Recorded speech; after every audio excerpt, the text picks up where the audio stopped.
NPS news में आपका इस्तकबाल है। मैं हूं आपका दोस्त मोहम्मद जावेद। हम रखिए खबरों पे नज़र, आप रखिए खबरनामे पे नज़र। अस्सलाम वालेकुम नाजरीन, एनपीएस न्यूज़ में आप सभी का खैर मकदम है। एआईसीसी ओबीसी महकमे ने तालीमी इदारों, अदलिया और मुल्क के दिग्गर इदारों में ओबीसी तबक़ात की शिरकत पर कई सारे संगीन सवालात उठाए। आइए जानते हैं इस खुसूस में मज़ीद तफसीलात। पेश है हमारे नुमाइंदे रिपोर्टर मोहम्मद जावेद की ये ख़ास रिपोर्ट।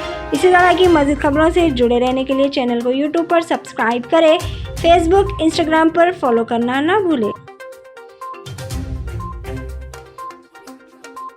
जहां ओबीसी को ठहरने की कोई ज़रूरत हो, राहुल गांधी जी ने कहा था 3 हमारे सचिव हैं।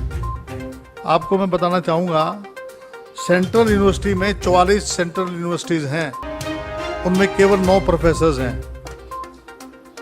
केवल 9 प्रोफेसर्स हैं। जुडिशरी में हमारी भागीदारी मात्र 4% है।